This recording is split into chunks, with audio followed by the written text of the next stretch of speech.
Hello student, this is very important topic government budget. Government budget के ऊपर मैंने एक क्वेश्चन सेट करा है और आपको इसके 3 डेफिसिट निकालने हैं। 3 डेफिसिट होती है, revenue deficit, fiscal deficit and primary deficit. क्या डिफरेंस है इनमें, मैं समझाने का प्रयत्न करूंगा। देखिए मेरे साथ तीनों डेफिसिट कैसे निकलते हैं। ये डाटा मैंने गवर्नमेंट ऑफ इंडिया के बजट से ही लिया है 2024-25 का, लगभग थोड़ा सा चेंज करा है। देखिए क्या क्वेश्चन है। Given the following figures from the Union Budget 2024-25, figures in crores. This is revenue receipts 31,29,200 crores. Revenue expenditure including interest payment this much. Capital receipt including borrowing this much. Capital expenditure you are required to calculate the revenue deficit, fiscal deficit and the primary deficit. आपको 3 deficit निकालने हैं। पहले बच्चों याद रखें, पहला है revenue deficit. Word meaning से पता चलता है, यानी कि डेफिसिट का मतलब हो गया घाटा, नुकसान। जब आपका रेवेन्यू एक्सपेंडिचर रिसीट से ज्यादा है तो बन गया फार्मूला, यानी कि डेफिसिट का मतलब आपके एक्सपेंडिचर जो है वो रेवेन्यू रिसीट से ज्यादा है। This is part 1, revenue deficit.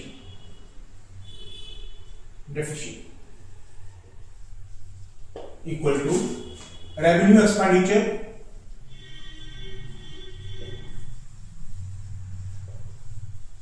minus revenue receipt।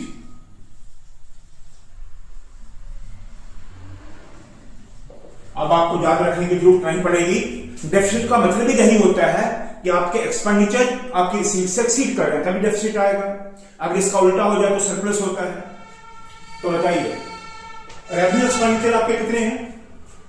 37,09,401 crore minus, और रेवेन्यू रिसीट है 31,29,200 करोड़। जो दोनों के बीच का डिफरेंस है, this is your revenue deficit. कितना है? 37,09,401 minus 31,29,200। This is 5,80,201। 5,80,201 crore is your revenue deficit. Part 2 इसका है, number 2, fiscal deficit. Fiscal deficit fiscal deficit हो गया ओवरऑल डेफिसिट। ओवरऑल डेफिसिट में आप दोनों एक्सपेंडिचर को प्लस कर लें, रेवेन्यू एक्सपेंडिचर और कैपिटल एक्सपेंडिचर, इन दोनों को प्लस कर लें। Revenue expenditure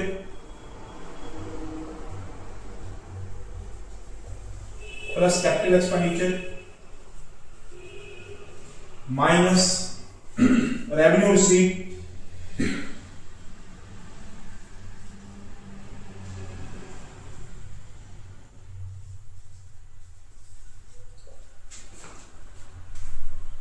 plus capital receipts other than borrowings.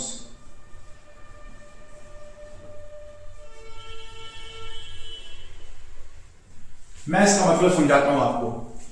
इसका मतलब फिस्कल डेफिसिट का मतलब हो गया ओवरऑल कैपिटल रेवेन्यू को दोनों को मिला के। तो हमने दोनों एक्सपेंडिचर को मिला लिया, रेवेन्यू एक्सपेंडिचर और capital expenditure, minus revenue receipt plus capital receipts other than borrowings. असल में होता क्या है कि जो इनका डिफरेंस आना है ना, उसी को फिस्कल बोलते हैं। अगर हम बोरोइंग को भी ले लेंगे तो ये दोनों बराबर आ जाएंगे। तो जब आपने कैपिटल रिसीट लेना है, उसमें बोरोइंग को नहीं लेना है, क्योंकि जितना डेफिसिट होता है उसको गवर्नमेंट ऑफ इंडिया उधार लेके पूरा करती है, इसीलिए बोरोइंग को नहीं लेना है। अगर आप बोरोइंग को भी ले लोगे तो दोनों बराबर आ जाएंगे। यानी कि फिस्कल डेफिसिट का मतलब हो गया जितना आपका डेफिसिट था गवर्नमेंट ऑफ इंडिया ने उतना ही पैसा बारो कर लिया और रिसीव्ड साइड को पेमेंट साइड से मिला लिया। इसीलिए कैपिटल को लिखते हैं अदर देन बोरोइंग्स। अब बताइए, सब्स्टिट्यूट करिए, revenue expenditure is your 37,09,401 plus capital expenditure को पूरा लेना है, सिर्फ रसीद को अदर देन बोरोइंग लेना है, क्योंकि हमें ढूंढना ही वही है कि डेफिसिट को पूरा करने के लिए गवर्नमेंट ऑफ इंडिया ने उधार कितना लिया। ये आ गया revenue expenditure plus capital expenditure 11,11,111 minus revenue receipt को पूरा लेना है 31,29,200 plus capital receipt, this is the capital receipt, ये लिखा है, ये टोटल कैपिटल रिसीट है, लिखा है इंक्लूडिंग बोरोइंग्स, ये बोरोइंग्स है, तो आपने बोरोइंग को नहीं लेना, अदर देन बोरोइंग लेना है, it mean this minus this, तो कितना आगे लिख देता हूं मैं वर्किंग नोट में, this is working note 1, capital receipts other than borrowing, other than borrowings equal to capital receipt minus borrowings। बताइए आपका कुल मिला के कैपिटल रिसीट है 16,91,312 माइनस इसका बोरोइंग है 16,13,312, इनको माइनस कर लीजिए, इसी 16,91,312 माइनस 16,13,312 78,000। हमने लेना है capital receipt other than borrowing, तो जो बोरोइंग था उसको मैंने माइनस कर लिया, क्योंकि फिस्कल डेफिसिट का मतलब ही होता है कि डेफिसिट को पूरा करने के लिए गवर्नमेंट ऑफ इंडिया ने उधार कितना लिया, ध्यान रखना है, तो ये आ गया 78,000 प्लस 78,000।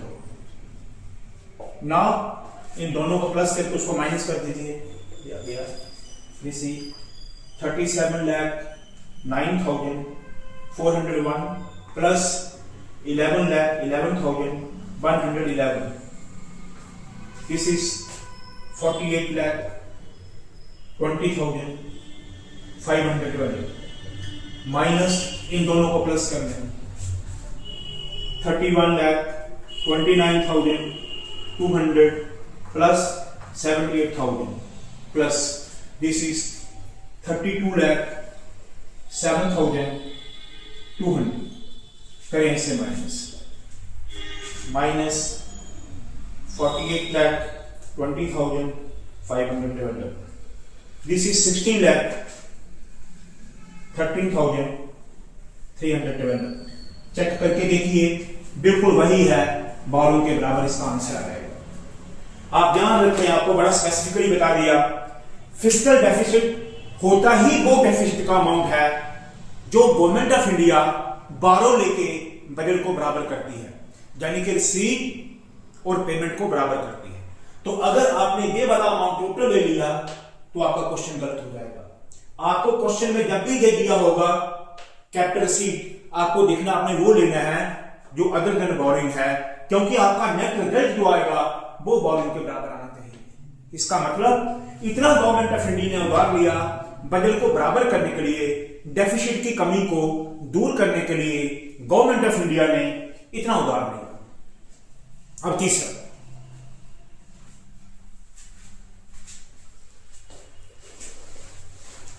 इसको लिख लीजिए, दिस इज वर्किंग नोट 1। अब तीसरा होता है प्राइमरी डेफिसिट। प्राइमरी डेफिसिट ये क्या होता है कि जितना फिस्कल डेफिसिट है, यानी कि जितना गवर्नमेंट ने उधार लिया उसमें से इंटरेस्ट को माइनस कर देती है, तो आएगा प्राइमरी डेफिसिट। तो फिस्कल डेफिसिट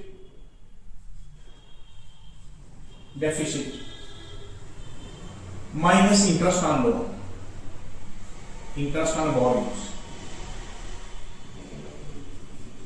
आप देखिए, ये जो आपका फिस्कल डेफिसिट आया है, इसमें आपके एक्सपेंडिचर पूरे हैं, रेवेन्यू एक्सपेंडिचर पूरे हैं। इस रेवेन्यू एक्सपेंडिचर के अंदर इंटरेस्ट ऑन बोरोइंग है, interest on borrowing.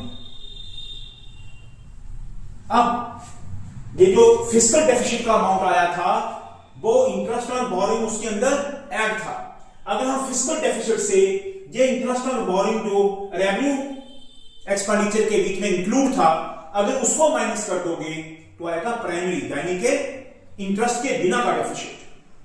Fiscal deficit से उसको माइनस कर देंगे तो फिस्कल डेफिसिट आपका है 16,13,312 माइनस इंटरेस्ट। इधर देखिए, जब आपने रेवेन्यू एक्सपेंडिचर इधर पूरा ले लिया था, इसका मतलब उसमें इंटरेस्ट ऑन बोरोइंग भी था।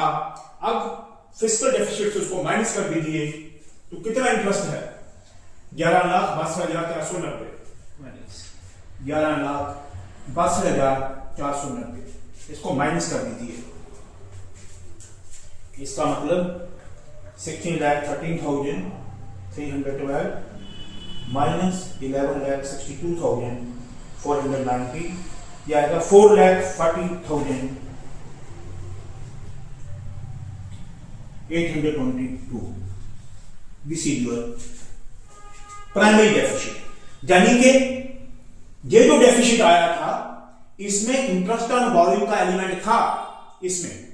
अब इसमें से अगर हम इंटरेस्ट ऑन बोरिंग माइनस कर दें तो आपका प्राइमरी डेफिसिट आ गया, यानी कि वो अमाउंट, वो डेफिसिट जो इंटरेस्ट के अलावा है। इंटरेस्ट के एलिमेंट को माइनस कर दें। तीनों डेफिसिट मैंने एक आपको जानदार क्वेश्चन बनाया, गवर्नमेंट ऑफ इंडिया का एक्चुअल में बजट दिया, उसमें से आपको समझाने की कोशिश करी कि कौन से तीन डेफिसिट कैसे कैलकुलेट होते हैं। ये तो आसान है, ये तो रेवेन्यू एक्सपेंडिचर से रेवेन्यू रिसीट को माइनस करके निकल जाएगा। फिर फिस्कल डेफिसिट भी आपको ये देखना पड़ेगा, जो कैपिटल रिसीट है उसमें से बोरिंग नहीं लेना है। तो हमने बोरिंग को नहीं लिया, हमने अदर देन बोरिंग लिया, और फिर वो फिस्कल डेफिसिट आ गया, उसमें रेवेन्यू एक्सपेंडिचर के अंदर जो इंटरेस्ट ऑन बोरिंग है उसको माइनस कर दीजिए, आपका प्राइमरी डेफिसिट आ जाएगा। आशा करता हूं बेटियों आपको मजा आया होगा। देखते रहिए, सब्सक्राइब करिए, फॉलो करिए, लाइक करिए, मजा लीजिए। आगे ऐसे ही इंपॉर्टेंट क्वेश्चन लेके मैं आपके समक्ष आता रहूंगा, देखते रहिए।